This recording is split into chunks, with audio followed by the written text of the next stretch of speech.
마태복음 6장 12절 말씀인데요. 한 절 말씀이니까 합독해서 함께 읽겠습니다. 12절 시작.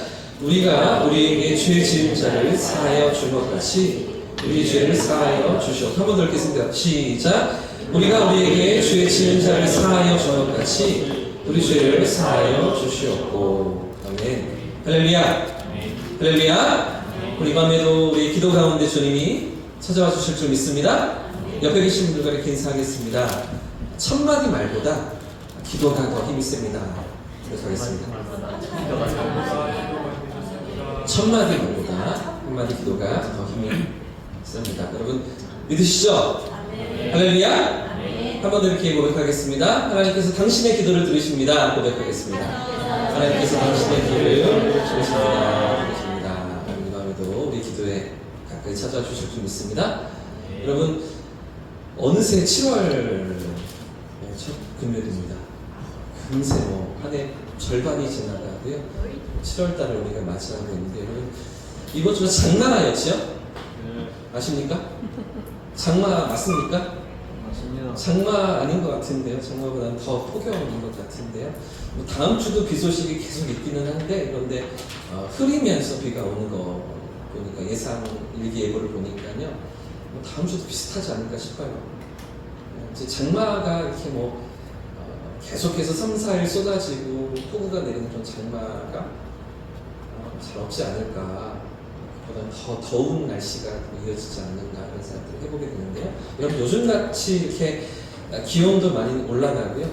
자외선 지수도 높아지면서 잠시만 밖에 있어도 이렇게 얼굴이 익는, 타는 것. 제가 보이지 않으십니까? 제가 어제 한두 시간 이렇게 좀 걸었더니 시차례 모임이 있어서 잠깐 밖에 이렇게 햇볕을 봤는데 선크림도 안 바르고 이렇게 썼더니 금세 지금도 화끈거리는 것 같아요. 요즘같이 이렇게 자외선 지수가 높은 날씨에 금방 이제 화끈거리고 얼굴이 따가워지는 것들을 느끼지 않으십니까? 그래서 요즘에 피부를 젊게 만들어주는 화장품이 유행이라고 합니다.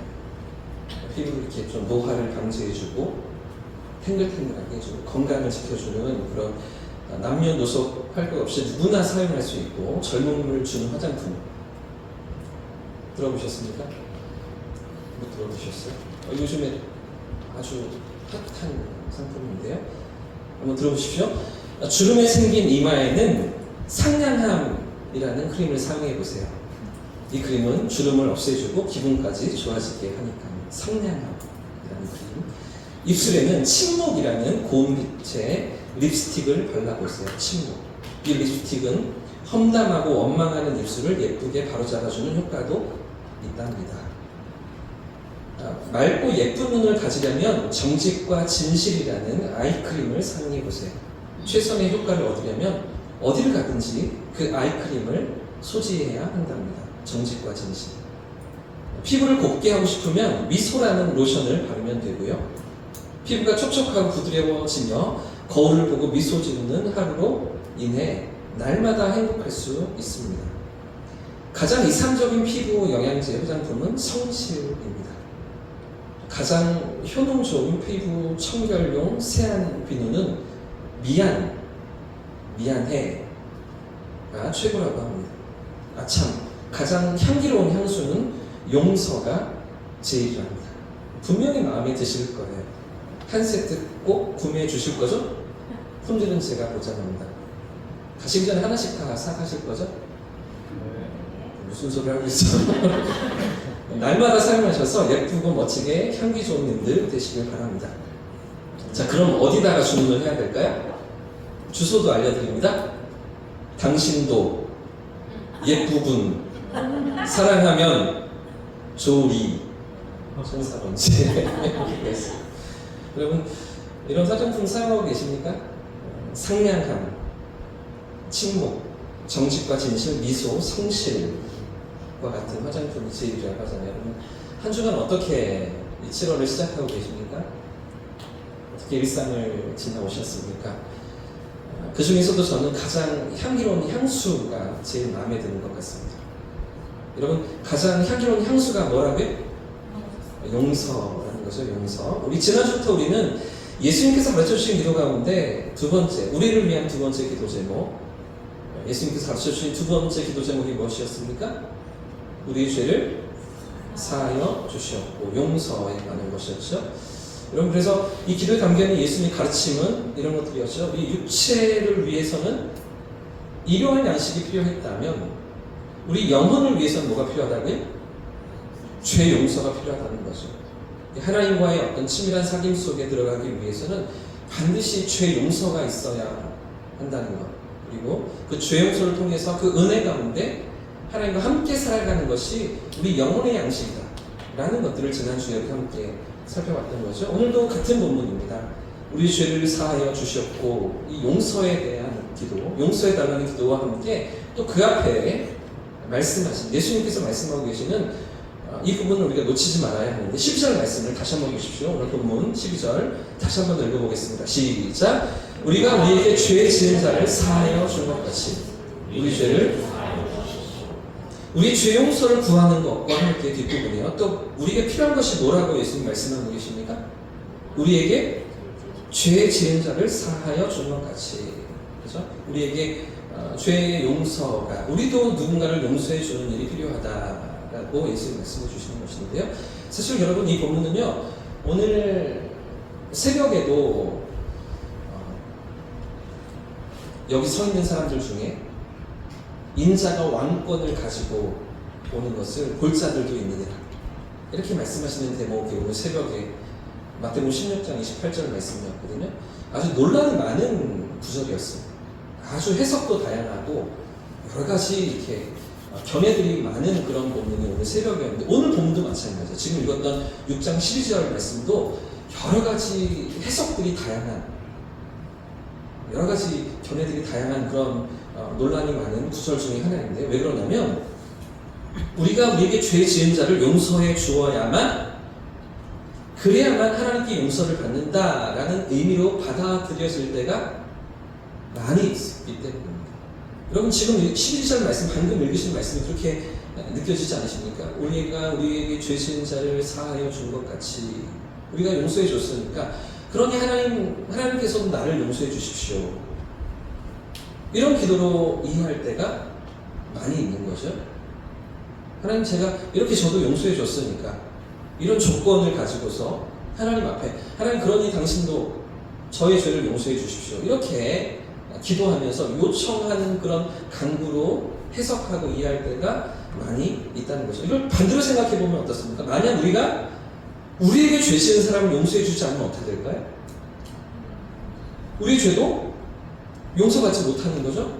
자, 그러면 어떻게 심각한 문제가 발생하냐면, 우리의 죄가 용서받지 못하면 어떤 일이 생깁니까?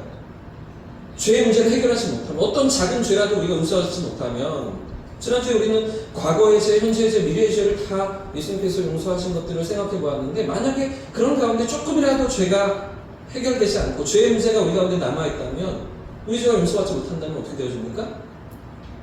구원받지 못합니다. 하나님 나라에 들어가지 못하는 거죠. 죄를 가지고서는 거룩하신 하나님 앞에, 완전하신 하나님 앞에 그 영원한 나라에 들어갈 수가 없는 건 아니겠습니까? 여러분, 12절 말씀이 어떻게 여러분에게 다가오십니까? 주기도문, 우리가 신앙생활 하면서 오랫동안 암송해 왔고 또 기도해 왔고 우리 마음속에 담겨있던 이 12절 말씀을 어떻게 해석하고 이해하면서 신앙생활을 해오셨습니까? 제가 이 설교를 준비하면서 다른 목사님들이 어떻게 이 주기도문 12절을 설교했는가 찾아보니까요, 많은 분들이 이렇게 조건으로 설교하셨더라고요. 많은 설교자들이 우리가 죄를 용서해야만 된다, 그래야만 하나님께서 우리를 용서하신다, 만약 우리가 죄를 용서하지 않으면 우리 죄도 용서받지 못한다 라고 해석하시고 계시더라고요. 그런데 여러분, 이렇게 조건으로 받아들일 때 발생하는 문제가 무엇입니까? 이렇게 받아들이면 그동안 우리가 믿어왔던 대속의 교리, 하나님의 은혜, 죄사함의 은총, 이런 것들이 다 뿌리치가 흔들리고 마는 거죠. 은혜로 구원받았다면서요. 은혜로 하나님의 자녀가 되었다면서요. 우리가 하나님과 원수 되었을 때, 하나님 앞에 우리가 죄인 되었을 때, 우리가 연약할 때 우리를 용서하시고 사랑해 주셨다면서요. 근데 죄를 용서해만 용서받는다고요? 이건 뭐 그러면 신앙의 수준이 어느 정도 올라가면 이런 조건을 거시는 건가? 어느 정도 시간이 지나면 이 정도의 조건으로 또 우리에게 다시 재계약을 하시는 건가? 여러분 어떻습니까? 우리가 받은 구원과 은혜와 이 죄용서에 대한 기도, 이걸 어떻게 우리가 풀어가야 하겠습니까? 그런데 유독 주기도문의 이 부분은 우리가 행위라고, 우리의 조건이라고 이렇게 받아들이는 경우들이 참 많이 있는 것 같습니다. 우리가 다른 이들을 용서해 주지 않는다면, 그러면 우리의 죄도 용서받지 못한다고 생각하는 것이죠. 물론 여러분 그렇게 해석하고 그렇게 설교하면 저 같은 설교하는 사람들은 아주 속 시원합니다. 아주 그래도 조금 이렇게 마음이 뭐라 그럴까요? 요구할 수가 있는 거죠. 용서하십시오. 용서해야만 용서받으실 수 있습니다. 용서 안 하시면 하나님께 어떻게 책망을 받으시려고요? 뭐 이런 얘기들을 할 수 있는 건 아니겠습니까? 그러니까 조건으로 설교하는 건 아주 쉬워 보여요. 오늘 본문이 그렇게 보이기도 하는 것이죠. 자, 하지만 지금 본문이 말씀하고 있는 바가 무엇인가? 예수님께서 가르쳐주시는 주기도문의 이 대목이 어떤 의미인가를 제대로 우리가 확인해 봐야 하는 것이죠. 제가 이 부분 연구하느라고 여러 주석들을 찾아보았습니다. 여러 책들을 찾아보았는데 살펴보니까 우리가 조건으로 이렇게 우리가 우리의 죄를 용서해 주십시오라고 하나님께 구할 때 그 앞에 나아가면서 조건으로 우리도 누군가를 용서해 줬으니까요. 하나님 제가 그렇게 양보해 줬으니까요. 제가 용서해 주고 제가 그렇게 제 권리를 따지지 않았으니까요. 하나님 그러니까 이 조건을 가지고서 저도 용서해 주십시오 라고 이렇게 해석하는 이유가 오늘 본문의 가치라는 부분에 있더라고요. 가치. 12절 말씀 보십시오. 우리가 우리에게 죄 지은 자를 사하여 준 것 가치라고 되어 있는 거죠. 근데 영어 성경에 보니까 이 가치가요 as였어요. as. 뭐뭐처럼 이라고 되어 있는 거죠. 영어 NIV 성경을 가져왔는데요. Forgive us. 우리를 용서해 주십시오. Our debt. 우리의 죄를 용서해 주십시오. as 뭐뭐처럼. 예. We also. 우리가 또한 우리가 have forgiven our debtors. 우리가 우리의 죄진 사람을 빚진 사람을 용서해 준 것처럼 그렇게 우리를 용서해 주십시오. 이런 말씀인 거죠. 이게 무슨 뜻입니까? 사람들이 서로 죄를 용서하기도 하는 것처럼 그런 모습처럼 하나님께서 저의 죄를 용서해 주십시오. 이런 기도라는 거예요. 조건이 아니에요. 제가 용서했으니 그러니까 하나님도 저를 용서해. 이런 게 아니에요. 이런 도식이 아니라는 거죠. 그러니까 용서하지 않으면 용서받지 못한다는 게 아니에요. 성경은 절대 이렇게 말씀하고 있지 않아요. 우리가 얼마나 연약한데요. 용서받았지만 하나님의 은혜를 경험했지만 여전히 죄인이잖아요. 여전히 죄성이 있잖아요. 여러분 의인이십니까? 죄인이십니까? 죄인이에요? 의인이에요? 헷갈리시죠? 의인이에요. 근데 또 죄인이에요. 용서받은 죄인이에요. 의롭다고 칭하심을 받은 칭의를 얻은 하나님의 자녀잖아요. 근데 여전히 우리는 존재상 그죠? 죄인인 거죠. 용서받은 죄인. 우리 안에 연약함이 있어요. 다 용서하지 못하며 살아가는 삶의 모습도 있어요. 성화를 향해 나아가고 예수님을 닮아가기를 원하지만 우리 안에 쓴뿌리도 있고 여전히 상처들도 있고 앙금도 남아 있어서 다 해결하지 못하고 살아가는 그런 삶의 무거운 짐들이 우리 안에 있지 않으세요? 어떻게 다 좋게 다 화목하면서 그러면 너무나 행복하죠. 그러면 너무나 감사하죠. 근데 보십시오. 예루살렘 교회도 리더였던 예루살렘 교회 수장이었던 베드로와 갈등이 생기잖아요. 아픔이 생기잖아요. 물론 그것들을 극복해 나가지만 시간이 걸리지만 사람의 모임에는 죄인들의 모임에는 어찌할 수 없는 연약함들이 있는 거죠. 우리 죄성이 드러나는 거예요. 예수님을 닮아가고 있지만 성화를 향해 나아가고 있지만 여전히 우리 안에는 연약함들이 있고 다 용서하지 못하고 용납하지 못하는 관대하게 품지 못하는 우리의 삶의 모습들도 있잖아요. 그럼에도 불구하고 용서하기 위해서 우리가 끊임없이 실험하고 애쓰고 노력할 따름이지 안 되는 삶의 자리가 있잖아요. 되지 않을 때도 있는 것이죠. 여러분 지금 예수님께서 하시는 말씀은 조건이 아니라는 거예요. 우리가 용서했기 때문에 용서받는다는 게 아니라는 거예요. 하나님, 우리 삶을 보니까, 내가 살아가는 삶을 보니까 우리도 용서해줄 때가 있어요. 용서해주기 싫은데 용서해주는 그런 모습처럼 주님도, 하나님도 우리의 죄를 용서해 주십시오. 그런 기도로 나아가는 것이죠. 그런 기도로 하나님 앞에 간구하라고 예수님 가르쳐 주시는 거죠. 여러분, 오늘 우리는 어떻습니까? 우리 삶의 모습이 누군가를 용서하고 관용을 베풀며 너그러운 마음으로 대하는 일이 하나님 앞에서 조건이 된다고 생각하십니까? 여러분의 용서가 그만큼 대단하고 풍성하고 늘 일어나고, 그렇죠? 늘 용서하며 살아가고 계십니까? 그만큼 하나님 앞에 조건으로 내세우면서 내가 용서했으니까 하나님도 용서해 주십시오 말할 수 있을 만큼 자격이 된다고 그만큼 용서를 잘하고 있다고 생각이 드세요? 어떠세요? 저는 그렇지가 않은 것 같은데요.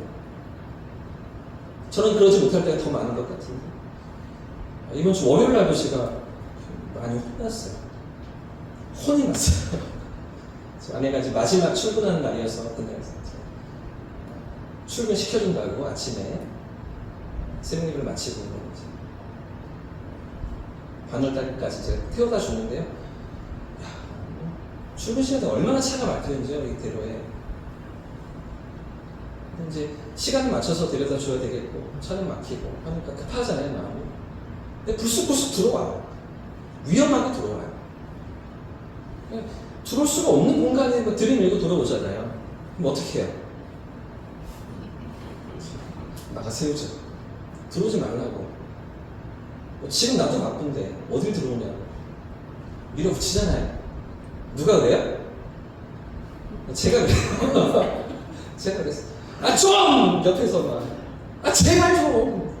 심장 놀랜다고 막 이러면서 엄청 혼났어요.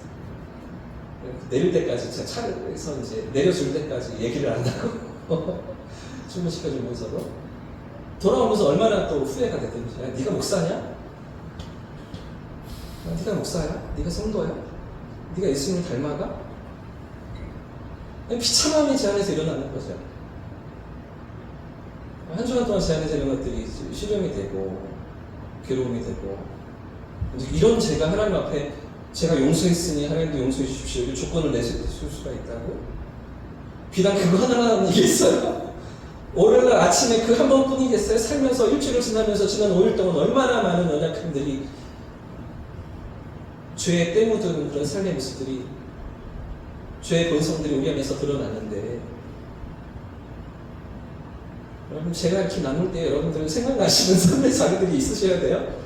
한 주간 어떻게 살아오셨는가? 나는 어떻게 용서하면서, 용서를 못하면서 어떻게 지난 한 주를 살아왔는가? 조건이 아니라는 거죠. 결국은요, 은혜를 구하는 거예요. 하나님의 은혜 앞으로 나아가는 거예요. 하나님, 다 용서하지 못하지만 그래도 용서할 때가 있네요. 그렇게 서로서로 우리가 용서할 때도 있는 것처럼, 그 모습처럼 하나님께서 저를 좀 불쌍히 여겨주시면 안 될까요? 저희 죄를 용서하시고 제 잘못한 것들을 다 사해 주시고 저에게 은혜를 베풀어 주시면 안 될까요? 이런 은혜를 구하는 하나님 앞으로 나아가는 기도인 것이죠. 그런 은혜를 붙들라고 예수님께서 가르쳐주고 계시는 것입니다. 조건으로 하나님의 용서를 구하는 게 아닙니다.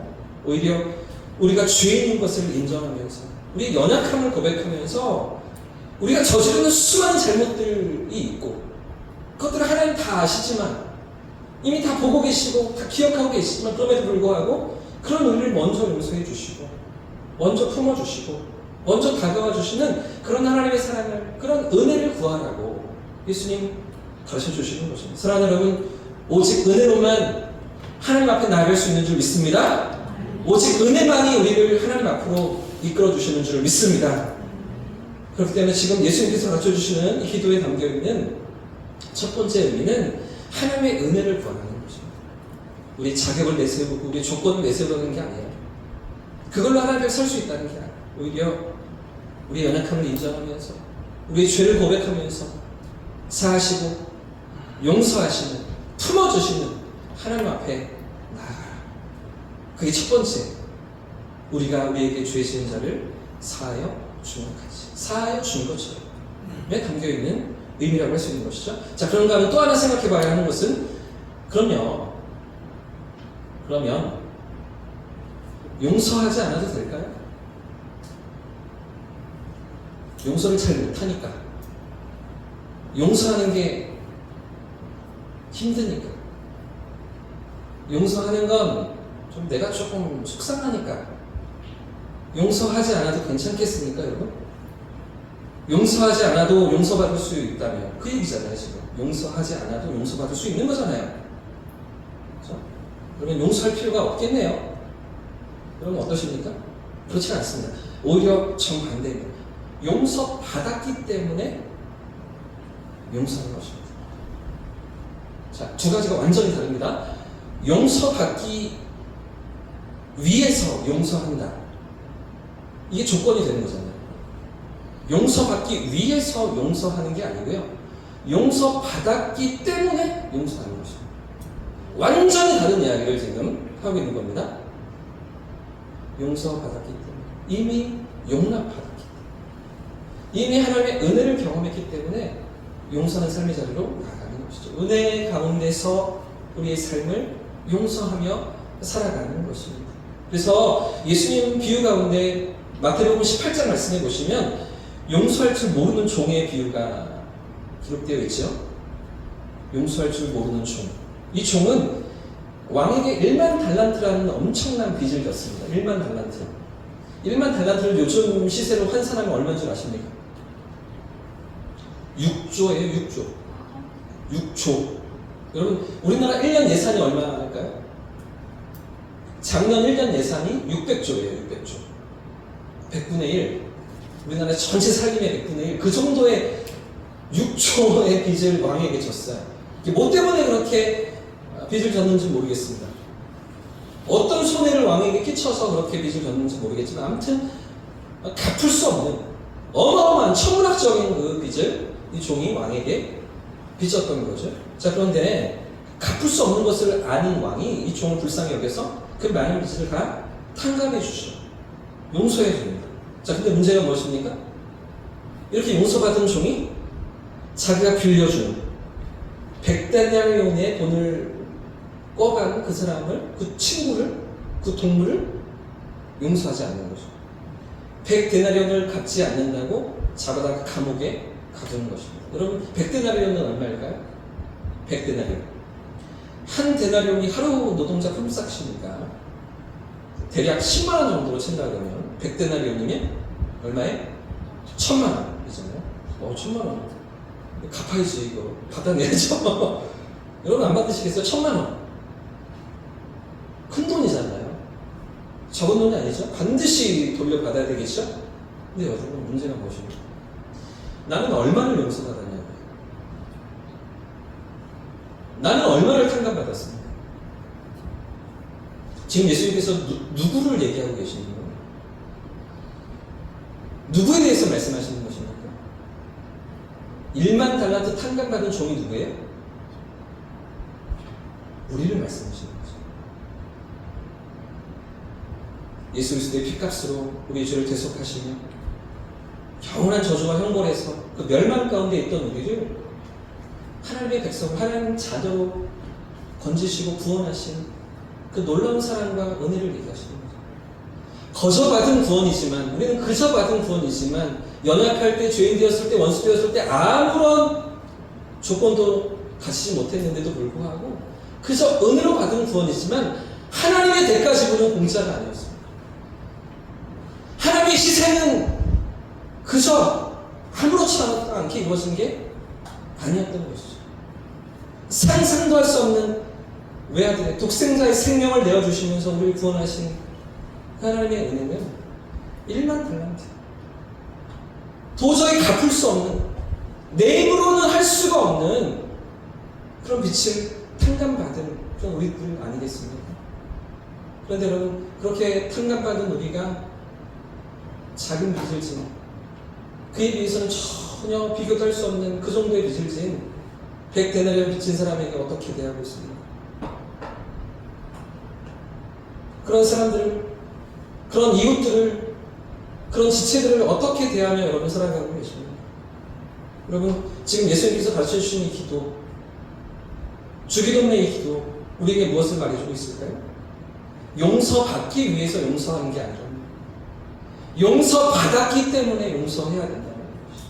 이미 용서받은 하나님의 백성이기 때문에 갚을 수 없는 엄청난 빚을 탕감받은 그 은혜와 감사와 감격이 우리 안에 있다면 여러분 용서할 수 있어야 한다고 주님 말씀하시는 것입니다.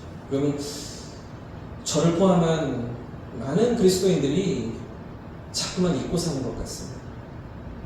우리가 하나님께 어떤 죄인이었는가, 얼마만큼 어마어마한 죄를 끌어안고 하나님 앞에 도저히 나아갈 수 없는 그런 죄 가운데 살아가던 인생이었는가를 우리가 자꾸만 잊고서 살아가는 것 같습니다. 그래서 하나님께서 그 무한한 빚을 탕감해 주셨다는 그 은혜도, 그 감격도 우리 영혼에 누려지지 못하고 메말랐을 때가 너무나 많이 있지 않습니까? 다시 한번 하나님의 용서를 경험하는 저와 성도님들 되시기를 축복합니다. 그 은혜 앞에서 살아가는 우리 성도님들 되시기를 축복합니다. 독생자 예수를 주시기까지 우리를 사랑하셨던 그 모든 손해와 그 엄청난 슬픔을 감당하시면서까지 우리를 사랑하시고 용서하신 그 사랑을 되새기면서 그 은혜 앞에 우리 믿음이 깨어나고 우리 안에 은혜가 다시 한번 회복되어지는 그런 자리로 나아가는 이 밤 되시기를 주님의 이름으로 축복합니다. 여러분, 19세기 영국의 웰링턴이라는 아주 유명한 제독이 있었습니다. 웰링턴. 이 제독은 프랑스의 나폴레옹과의 전투에서 승리를 거두면서 다 백전백패하는데 나폴레옹은 다 승리를 거두는데 이 웰링턴 제독이라는 사람은 이 나폴레옹을 이겨먹은 거죠. 전투에서 승리를 거둔 그렇게 유명한 제독이었습니다. 그래서 영국의 대표적인 전쟁 영웅으로 기억되는 그런 제독인데요. 그런데 그에게는 아주 골치가 아픈 부하가 하나 있었다고 합니다. 상습적으로 타령을 하고요. 매사의 모든 일들이 다 문제투성이었던 그런 부하. 그러던 어느 날 이 부하가 또다시 타령을 하고서 붙잡혀왔는데 참고 참았던 이 웰링턴 제독은 도저히 구제불능이라고 생각하면서 이 부하에게 사형을 언도하기로 했습니다. 그리고 부하를 불러서 이렇게 말했는데, 지금까지 내가 너에게 안 해본 것이 하나도 없다. 교육도 하고 상담도 하고 처벌도 하고 때리기도 하고 일도 시키고 해볼 수 있는 방법은 다 동원한 것 같은데 너는 변하지 않았다. 반성하지도 않았다. 그러니 이제 사형을 집행해야 되겠다. 그러자 그 순간 부관들 중에 한 장교가 제독에게 이렇게 말했다고 합니다. 각하께서는 이 병사에게 한 가지 시도하지 않은 게 있습니다. 그것이 무엇인가? 그것은 바로 용서입니다. 한참을 생각에 잠겼던 제독은 한 번은 그에게 용서를 해주기로 마음을 먹었는데 그 뒤로 이 부하가 어떻게 되었을까요? 다시는 타령을 하지 않았다는 것이죠. 새로운 군인이 되어서 충성하는 그런 훌륭한 부하가 되었다는 것이죠. 여러분, 용서를 실천할 수 있기를 원합니다. 용서를 삶으로 살아내는 성도님들 되시길 축복합니다. 받은 사랑과 은혜를 기억하면서 그 은혜 앞에서 용서를 살아내는 그런 저와 성도님들 되시기를 예수님의 이름으로 축복합니다.